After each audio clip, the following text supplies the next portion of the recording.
Eu disse amém aqui, pertinho dele, mas eu gostaria de ouvir o seu amém, amém? E que ao me abençoar, Deus nos abençoe. Eu desejo isso de todo o meu coração.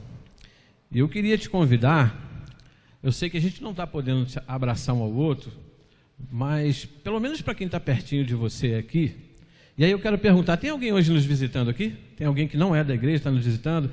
Olha só, fica com a mão levantada. Gente, quem é da igreja, olha bem, fica com a mão levantada. Depois não esquece de falar com essa turma abençoada aí, que para nós é muito especial. Que Deus te abençoe, pode abaixar sua mão, pode sentar, pode ficar à vontade. Então, diga para quem está próximo a você, e em especial para estes que nos visitam, o seguinte: olha, o meu desejo é que Deus te abençoe hoje aqui neste lugar. Amém?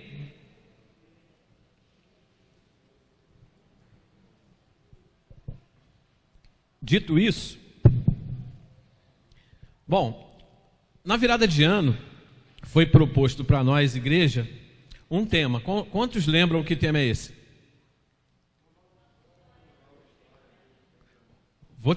Eu vou falar mais uma vez, vou dar cola, e depois você repete. Tem visitante aqui que ainda não conhece. Uma nova história Deus tem para mim. Ok? Então qual é o tema? E saber desse tema para esse ano, após o pastor ter anunciado para toda a igreja, me fez pensar algumas coisas. E uma das coisas que eu fiz um compromisso comigo mesmo e com Deus é que toda vez que eu tiver a oportunidade que estou tendo agora, eu vou fazer questão de trazer a minha memória, a sua memória, a memória daquele que está em casa nos ouvindo agora, e é meu desejo que Deus te abençoe aí no seu lar, bem como aqueles que nos ouvirão em outra oportunidade. Então, a todos vocês que aqui estão, a todos vocês que em casa estão, e a todos que, porventura, ouvirem o que estou falando agora em uma outra oportunidade, uma boa noite ou um bom dia, dependendo da ocasião, e que Deus te abençoe. E eu quero sempre estar nas oportunidades que aqui estiver, trazendo à memória da igreja esse tema que foi proposto para esse ano. E pensando em como desenvolvê-lo, eu me recordei da primeira vez que aqui estive. A plataforma era bem diferente, seu Jorge. Tudo aqui era muito diferente. Eu não sei quem está aqui na igreja há quase 30 anos. Mas há 25 anos, mais precisamente no dia 22 de janeiro de 1997, o pastor Celso me desafiou a estar pregando aqui na igreja, ocupando esse lugar pela primeira vez. Paulo, por que você está lembrando desse fato? Por conta da mensagem que preguei. Mas você lembra ainda? É que na época, ainda era a época do cassetezinho, o pastor Celso fez uma fita cassete. Eu não sabia que o culto havia sido gravado para a rádio, e ele me deu de presente. Por isso que eu não me esqueço dessa primeira oportunidade, até porque a primeira vez a gente nunca esquece, né? E nesse dia, o tema da mensagem foi o seguinte: o desejo de ser melhor não me torna melhor. Para melhorar é preciso mudar. Esse foi o tema da mensagem que preguei aqui há 6 dias de completar 25 anos. É mais ou menos esse tempo. E aí, eu separei, depois lá no finalzinho você vai entender por que eu relacionei essa minha primeira experiência de praticamente 25 anos atrás com o tema proposto para esse ano. E para a nossa meditação hoje, eu separei aqui 2 textos. Eu vou estar lendo na versão NAA, e o primeiro texto é de Efésios capítulo 4. Nós vamos ler do verso 1 ao 6. Depois a gente vai dar um saltozinho lá para os versos 14, 15 e 16. E um outro texto que leremos vai estar lá no Evangelho de Jesus Cristo, segundo escreveu Lucas, no capítulo 9, e os versos que leremos são os versos 49 e 50, ok? Mas antes da gente partir para a leitura, eu quero orar com os irmãos para que o Senhor use deste momento para falar conosco, amém? Deus, em nome de Jesus, está aqui apresentado à igreja os textos da Tua Palavra que estaremos lendo e na sequência refletindo acerca deles. Senhor Deus, nós te pedimos em nome de Jesus, que desde a leitura que agora faremos, que o Senhor já possa estar trabalhando no nosso coração, na nossa mente e ministrando aos nossos corações. Nos abençoa desde a leitura até o final da nossa reflexão, é o que eu te peço. Em nome de Jesus, amém. Amém? Então vamos primeiro lá para o texto de Efésios, no capítulo 4, eu vou estar lendo aqui, e diz o seguinte, verso 1: Por isso, eu, e aí esse eu é o apóstolo Paulo, o prisioneiro no Senhor, peço que vocês vivam de maneira digna da vocação que foram chamados, com toda a humildade e mansidão, com longanimidade, suportando uns aos outros em amor, fazendo tudo para preservar a unidade do Espírito no vínculo da paz. Há somente um corpo e um só Espírito, como também é uma só a esperança para a qual vocês foram chamados. Há um só Senhor, há uma só fé, há um só batismo, há um só Deus e Pai de todos, o qual é sobre todos, age por meio de todos e está em todos. Agora a gente vai dar um salto lá por verso 14, que diz o seguinte: para que não mais sejamos como crianças, arrastados pelas ondas e levados de um lado para o outro por qualquer vento de doutrina, pela artimanha de pessoas, pela astúcia com que induzem ao erro, mas seguindo a verdade em amor, cresçamos em tudo naquele que é a cabeça, Cristo, de quem todo o corpo bem ajustado e consolidado pelo auxílio de todas as juntas, segundo a justa cooperação de cada parte, efetua o seu próprio crescimento para a edificação de si mesmo em amor. E agora a gente vai lá para o texto de Lucas, né, no capítulo 9, dos versos 49 e 50, e o texto vai dizer o seguinte: o apóstolo João, ele toma a palavra aqui no verso 49 e diz o seguinte para Jesus: Mestre, certo homem que expulsava demônios em seu nome, certo homem expulsava demônios em teu nome, mas nós o proibimos de fazer isso, porque não segue conosco. Mas Jesus lhes disse: não proíbam, pois quem não é contra vocês é a favor de vocês.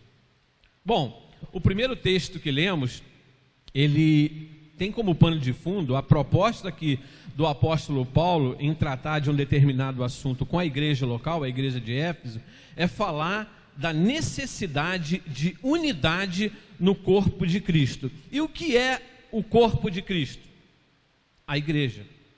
Nós somos o corpo de Cristo. E a preocupação de Paulo é que haja unidade entre nós. Está claro aqui? Eu peço, por favor, que se você puder, mantenha sua Bíblia aberta, porque a gente vai voltar nos textos, e é legal que você acompanhe o texto que estou lendo, para conferir comigo, confie na sua leitura, na sua Bíblia, confira comigo, leia comigo, e é muito legal a gente andar assim. Há uma frase conhecida no ambiente religioso, eu a conheci por ocasião ainda de novo convertido, quando nós estávamos reunidos em algum evento onde havia a presença de pessoas de outras denominações, porque eu particularmente eu vinha do catolicismo, então lá era tudo uma coisa só. Agora, quando você pensa em igreja evangélica, nós somos muitos segmentos, muitas denominações, e toda vez que havia um evento onde estava presente várias denominações, uma frase era muito comum de ser dita, que era o seguinte: o que nos une, quem lembra? É maior do que o que nos separa. Várias foram as vezes em que eu tive a oportunidade de ouvir essa frase num destes eventos que participei. O que nos une é maior do que nos separa. E quem estava lá entoando essa frase explicava: nós estamos aqui porque cremos num só Deus, em Jesus Cristo como Senhor e Salvador de nossas vidas, e na Bíblia Sagrada como nossa única regra de fé e prática. Isso nos une. O que nos separa? Dizia aquele que afirmava a frase que acabei de mencionar. O que nos separa são as nossas bandeiras denominacionais, alguns usos e costumes, alguma teologia ou doutrina. Então, segundo estes que usavam essa frase, o que nos une, que são essas três coisas que falei, é muito maior do que as coisas que nos separam. E pensando nessa afirmação, eu queria propor como tema da mensagem para hoje o seguinte: o que nos separa está maior do que o que nos une. Não é que é, estou dizendo que está. O que nos separa está maior do que o que nos une. Paulo, como é que você lê um texto que fala unidade e afirma algo assim? Vamos andar juntos, aprender juntos, crescer juntos. Amém? Amém ou não amém? Até aqui está claro? Tá, Júlia? Amém. Então vamos lá. Eu quero fazer 3 rápidas observações no texto, por isso que eu pedi para que você ficasse com a sua Bíblia aberta, para a gente olhar no texto, porque o primeiro texto que lemos nos desafia a unidade, em contraste até com o tema proposto. Concordam comigo? E a primeira observação que eu quero fazer com você, ela está no verso 1 do capítulo 4 do texto de Efésios que lemos. E a observação que eu quero fazer com o irmão, com a igreja, com você que está em casa, é o seguinte: no primeiro verso, está muito claro que Paulo está fazendo um pedido à igreja. No primeiro verso, Paulo abre o capítulo 4 com um pedido para a igreja. E que pedido é esse? Peço que vocês vivam de maneira digna da vocação que foram chamados. Ou seja, quem está escrevendo esse texto é o apóstolo Paulo e o destinatário do texto é uma igreja. Nós somos o que, gente? Vou perguntar de novo, nós somos o que? Então esse texto é para a igreja. E há um pedido de Paulo aqui sendo feito para a igreja. E esse pedido é que vocês vivam de maneira digna da vocação que foram chamados. Tem a ver com a maneira com a qual a igreja vive. Como que eu e você, nós igreja, temos vivido enquanto ser igreja? Paulo faz um pedido agora para mim e para você: vivam como igreja de maneira digna da vocação que foram chamadas. Então, Paulo começa com um pedido. Está claro aqui? A segunda observação que eu queria fazer com os irmãos vem logo a seguir nos 2 próximos versos, 2 e 3. Porque no primeiro ele está fazendo um pedido. E aí agora nos versos 2 e 3, ele vai dar para nós um direcionamento, uma direção de como atender ao pedido que ele está nos fazendo. E como que ele quer que a gente atenda ao pedido que foi feito? Com toda a humildade, verso 2, mansidão, com longanimidade, suportando uns aos outros em amor, fazendo tudo para preservar a unidade do Espírito no vínculo da paz. Então o que ele quer que a gente faça é para fazer desse jeito aqui. Ele faz um pedido e dá direção para como atender ao pedido que foi feito. E eu quero fazer uma observação quanto à expressão suportando uns aos outros. Porque a gente tem 2 correntes que interpretam esse texto da seguinte forma. Uma delas, esse suportar seria mais ou menos tolerar. Sabe aquele camarada assim, um tanto quanto chato, inconveniente, que todo mundo tem na sua família, mas como ele é da família, a gente tolera. A ideia de suportar poderia estar ligada a esse tolerar. Mas a grande maioria não pensa assim. Os maiores estudiosos não pensam dessa forma. Vão dizer que esse suportar uns aos outros é no sentido de ajudar, dar suporte, sustentar. Não importa qual vai ser a sua escolha das 2 possibilidades que eu te apresentei. E por que eu prefiro abraçar as 2? Porque a sequência é o seguinte: em amor. Então não importa se você tolera ou se você dá suporte, suporta, sustenta.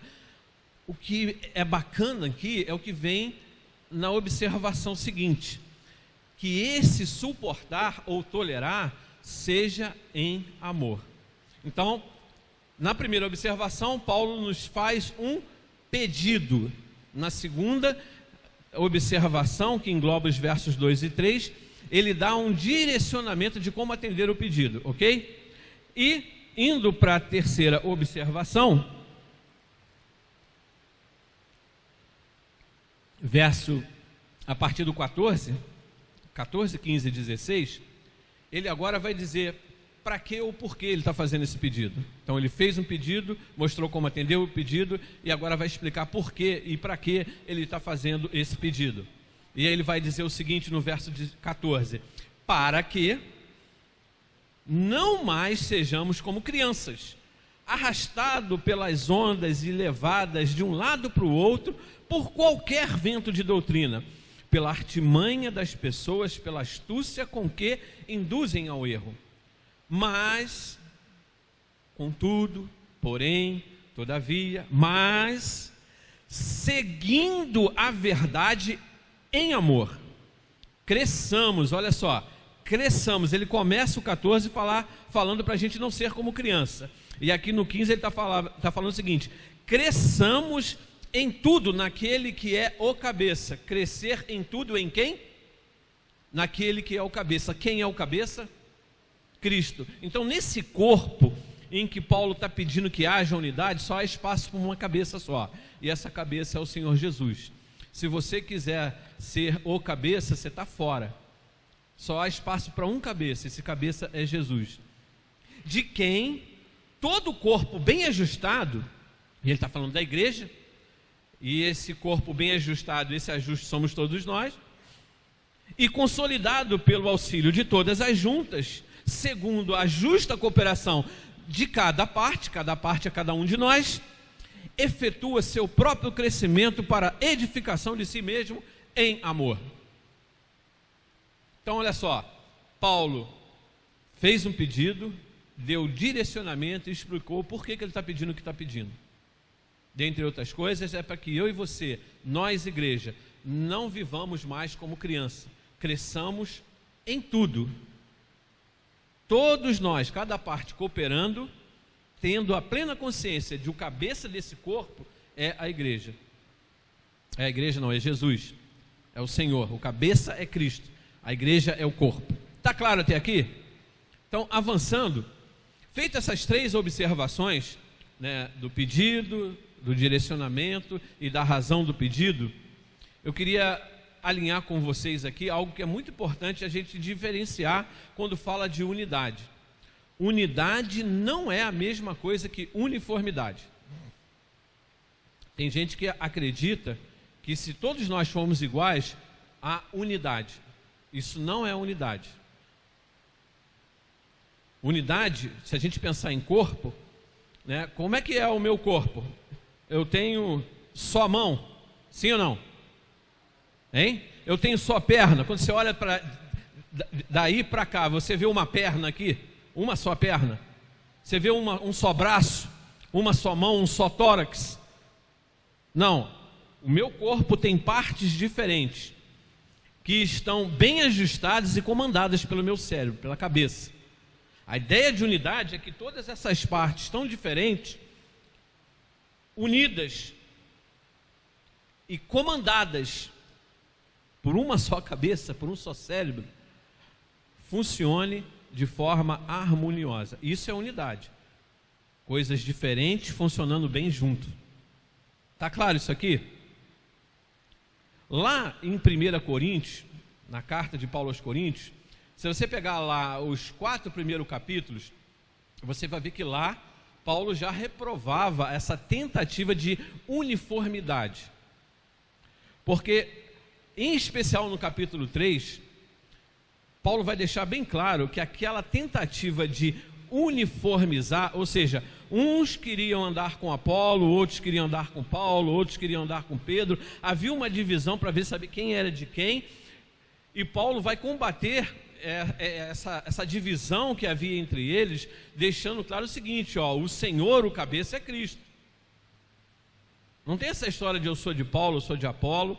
E Paulo combate de forma bem severa essa divisão, essa busca por uniformidade em torno de alguém, lá na carta de Paulo aos Coríntios, a primeira carta. Alguns exemplos que a gente pode aqui citar. Eu vou até usar a música, tá bom, Glaucia? Vou usar a música. Quantos aqui amam música e estão... Não sempre se levantar não, só o braço já está. Quem ama música e está envolvido com música nessa ou na sua igreja, aquele que nos visita? Quem aqui? Levanta o braço. Quem está envolvido com música? Beleza? É interessante que quando a gente pensa em música, você pode estar envolvido com coro, com um monte de coisa. Só que nem todo mundo que gosta de música e está envolvido com o Ministério da Gláucia participa do coro. Participa? Todo mundo participa do coro? Todo mundo que gosta de música na igreja, está envolvido com música na igreja, é corista? Não é. Tem gente que gosta mais dos hinos do inário para o culto cristão ou do cantor cristão, não é verdade? Tem uns que preferem mais as bandas, né? O Ministério de Louvor, as músicas mais atuais. Mas todo mundo gosta de música, concorda comigo? Tem gente que gosta, por exemplo, de um determinado instrumento. Você toca algum outro instrumento sem ser bateria? Então o negócio é bateria. Mas ele gosta de música.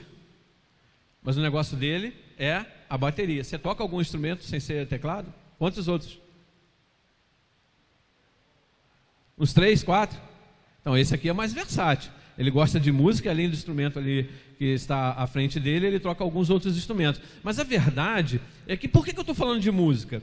Porque dentro desse corpo que somos nós, igreja, alguns são alcançados por uma dessas facetas. Tem gente que ama coro, né, Glaucia? Não falta um ensaio. Aí você que ama coro, você conseguiria ser um com o baterista? Isso é unidade.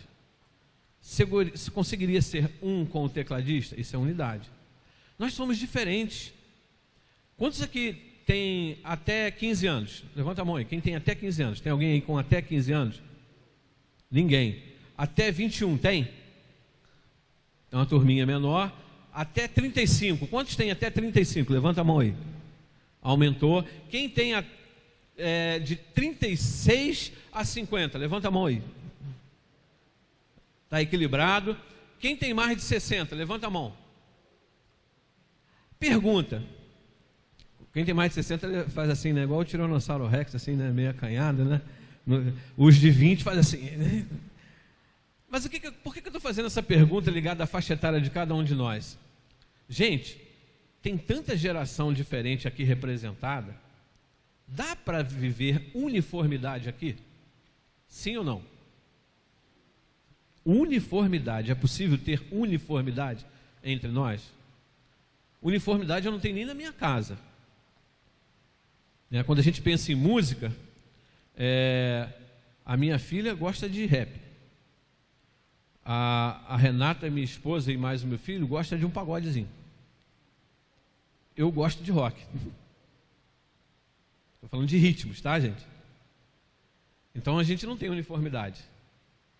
A gente dorme em horário diferente, tem sonos diferentes, a gente é alcançado de formas diferentes. Eu adoro ler, e a minha esposa também. Eu não leio os livros que ela lê, e nem ela lê os livros que eu leio.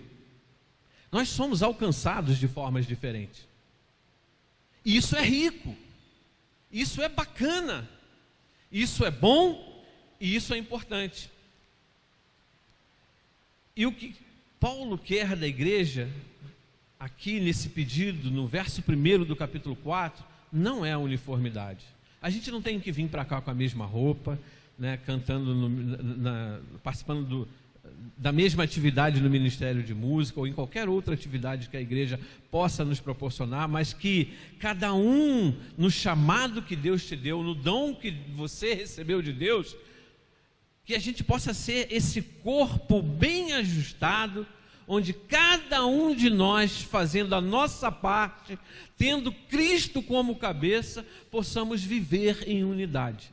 É disso que Paulo está falando. Está claro aqui a diferença entre unidade e uniformidade? Então passemos adiante aqui. Agora, já que a gente viu um pouco do texto primeiro que lemos lá de Efésios, eu quero trazer você de novo, agora mais uma vez, para o capítulo 9 de Lucas. No capítulo 9 de Lucas, que nós já lemos, eu quero agora trabalhar um pouco nele com vocês. Lucas capítulo 9, quando João disse o seguinte a Jesus: vimos um certo homem que expulsava demônios em seu nome. Ele está conversando com Jesus. Ele está falando: Jesus, eu encontrei um camarada que estava fazendo alguma coisa em teu nome.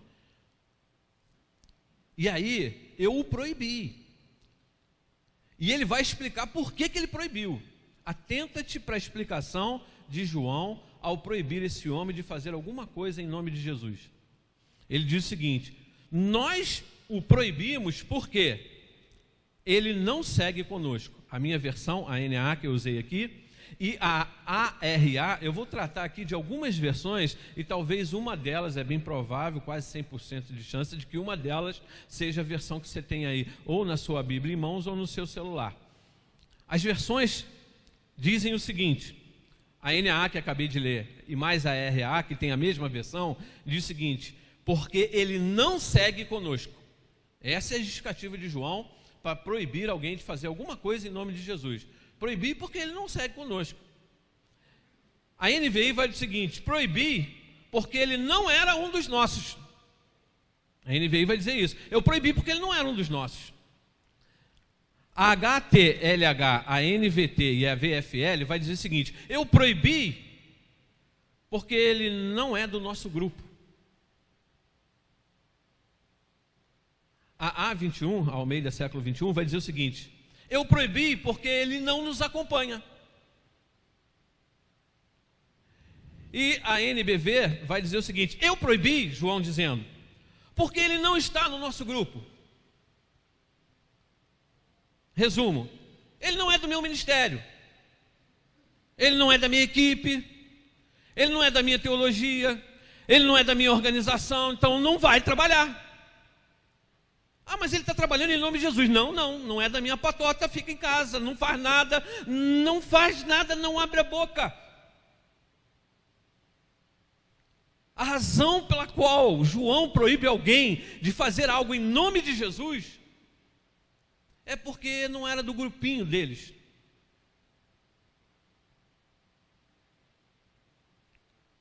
Pura falta de unidade. E aí, ainda dentro desse texto, eu quero te chamar a atenção para a forma como João, e aqui eu estou falando de João, gente, quem me conhece sabe que eu sou um fã do apóstolo João, eu amo o evangelho de João e sou fascinado com as cartas que ele escreveu, porque esse camarada, como disse na última mensagem que aqui preguei, é o apóstolo do amor. E é bacana aprender com um erro de alguém que você gosta tanto. E ele está tão errado que Jesus o proíbe de fazer tal coisa, dizendo para ele o seguinte: não, faz isso não. Quem não é contra você é a teu favor, ou quem é a teu favor não é contra você. Jesus o adverte acerca do que ele fez, não autoriza, não assina embaixo aquilo que ele fez. Mas ele se refere a esse homem da seguinte forma, na minha versão aqui, né, na NAA: vimos um certo homem. A gente não sabe nada desse homem. A gente não sabe de onde ele era, né, qual era o nome dele, qual era a idade dele. Era um qualquer. A falta de unidade leva a gente a desprezar de forma tão absurda o outro, que nem me importa quem ele é. É um cara qualquer, um certo homem.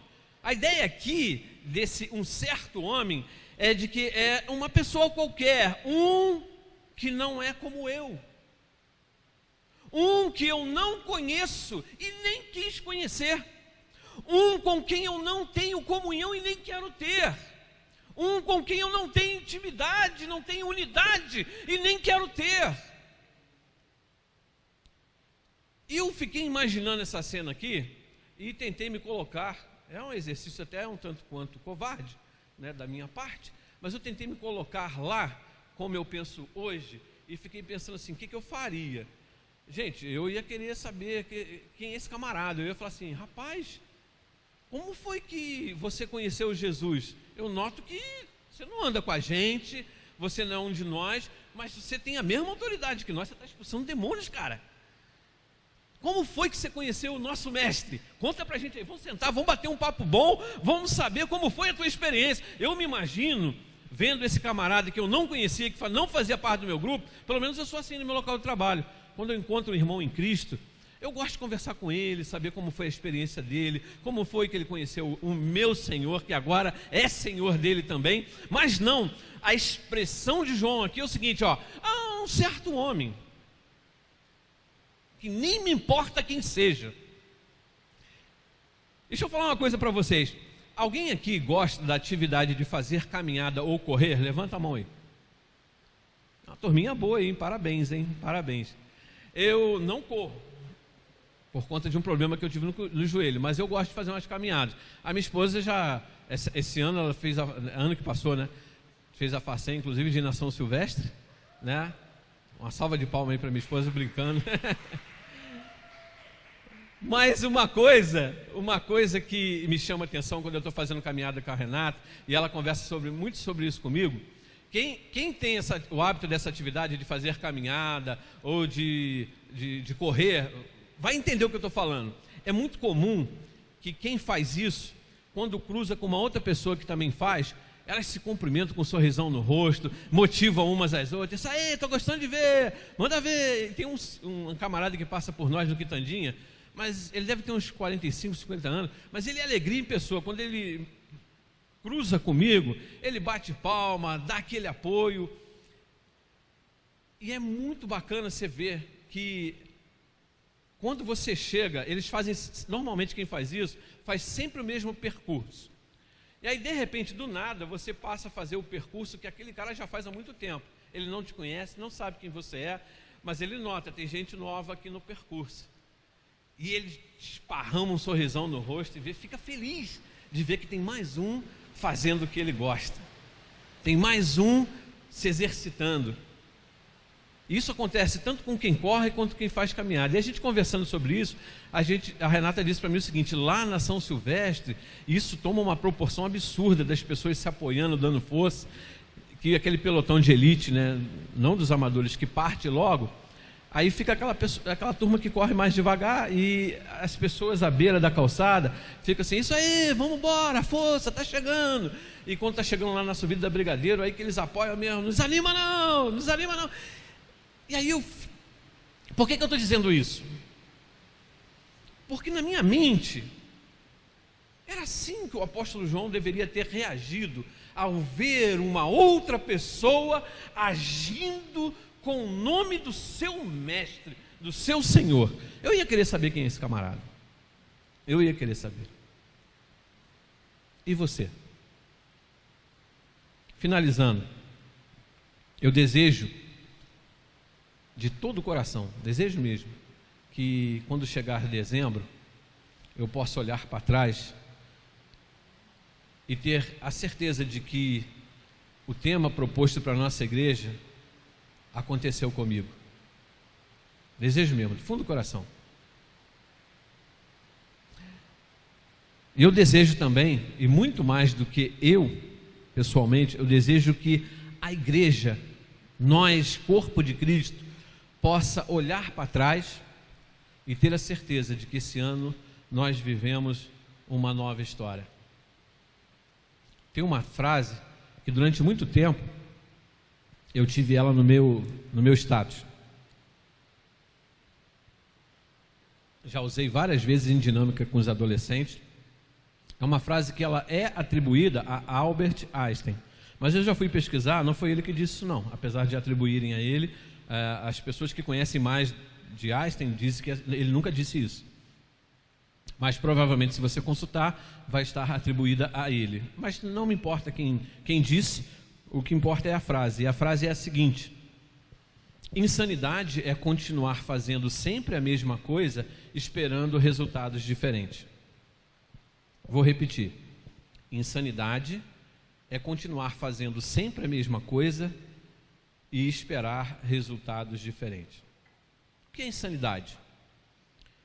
Insanidade é a ação ou comportamento de um insano. Por isso significa loucura, demência ou doidice. Resumo: coisa de maluco.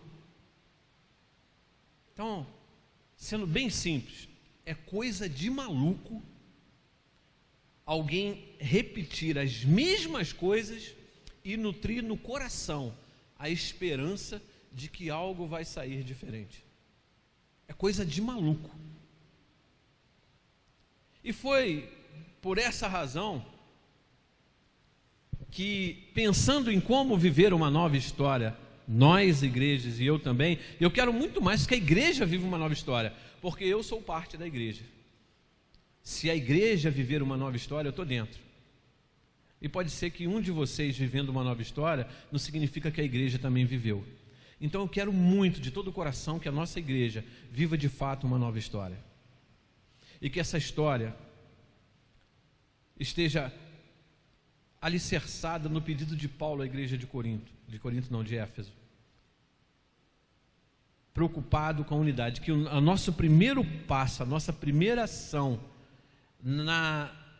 no desenho, no fazer uma nova história, seja andar, viver em unidade. Desejo de todo o meu coração. Mas, se eu e você não entendermos que alguma coisa tem que mudar, a gente vai chegar em dezembro, olhar para trás e vai chegar à conclusão que nada mudou. E quando nada muda, a chance de piorar também é grande. E isso me fez lembrar do tema de quase 25 anos atrás, por isso que eu disse para você que lá no final da mensagem eu explicaria para você por que essa experiência de agora me remeteu à minha primeira experiência. Porque naquela ocasião eu dizia para a igreja: o desejo de ser melhor não me torna melhor, para melhorar é preciso mudar. O desejo, adaptando para os dias de hoje, o desejo de viver uma nova história não vai me colocar numa nova história. Se eu quero viver uma nova história, tem que haver novidade. E aí Paulo, naquele pedido do verso 1 do capítulo 4, ele pede para que a gente viva de maneira digna da vocação para a qual fomos chamados. Então eu acredito que como igreja nós podemos ser algo tremendo, tendo Cristo como cabeça e estarmos em unidade, tendo Ele ao controle de tudo. Acredito. Mas eu queria te fazer uma pergunta. Você acredita de todo o teu coração, com todas as tuas forças, que você, eu, nós, igreja, experimentaremos uma nova história com Deus, se continuarmos pensando, falando e agindo tal como estamos hoje? Você acredita nisso? Você crê no novo, sem novidade?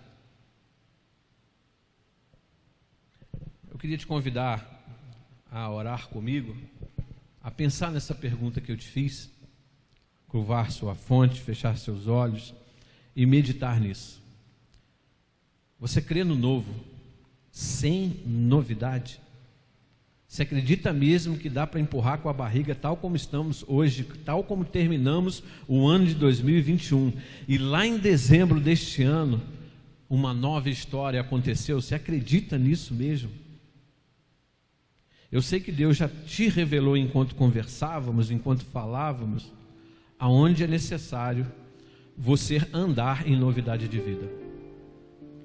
Eu creio no Deus em quem eu sirvo. Creio que a palavra dele não volta vazia. Portanto, creio que enquanto falava, Deus falava contigo. E eu sei que ele já te revelou aonde você precisa andar em novidade de vida, para viver uma nova história neste ano. E o meu desejo é que você permita que Deus te ajude de fato a viver uma nova história. Meu irmão, em nome de Jesus, não permita que o seu desejo, que agora é só desejo, se transforme num delírio. Mude, ande em novidade de vida e deixe que Deus construa uma nova história para você e para a nossa igreja. E eu diria, para a nossa igreja principalmente, porque se a nossa igreja viver uma nova história, eu e você viveremos como um só corpo essa nova história. Pai, em nome de Jesus, Senhor, em nome de Jesus, eu creio que a Tua palavra não volta vazia, e eu creio que nesse momento o Teu Espírito visita a Tua igreja, os que aqui estão, os que em casa estão, os que vierem a ouvirem uma outra oportunidade que foi dita hoje aqui, essa noite de 16 de janeiro de 2022. Eu creio, Senhor Deus, na ação do Teu Espírito, é por ela que oramos, pela ação do Teu Espírito que oramos no início, para que o Senhor fizesse a Sua obra. Tira-nos, ó Pai, da loucura de acreditar, nos livra-nos, ó Pai, da loucura de acreditar que, mantendo tudo como está hoje, no final colheremos uma nova história, algo diferente, algo de melhor.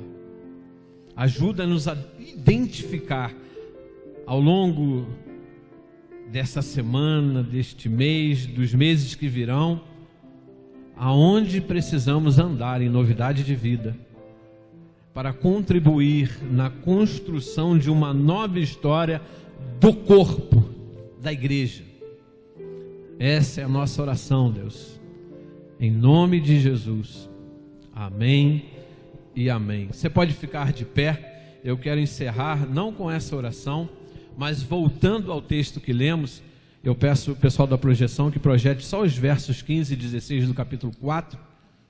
Versos 15 e 16, eu quero encerrar com você, com a igreja, com você que está em casa, com a leitura destes dois últimos versos, que faz parte daquele bloco de 3 observações, em especial a terceira observação que fiz quando pontuávamos algumas coisas do capítulo 4, onde Paulo explicava o porquê ele fez aquele pedido para a igreja de Cristo em Éfeso. E ele diz o seguinte: mas, seguindo a verdade em amor, crescemos em tudo naquele que é a cabeça, Cristo, de quem todo o corpo, bem ajustado e consolidado pelo auxílio de todas as juntas, segundo a justa cooperação de cada parte, efetua o seu próprio crescimento para a edificação de si mesmo em amor. Deus te abençoe, te dê um excelente final de noite e uma semana abençoada, em nome de Jesus.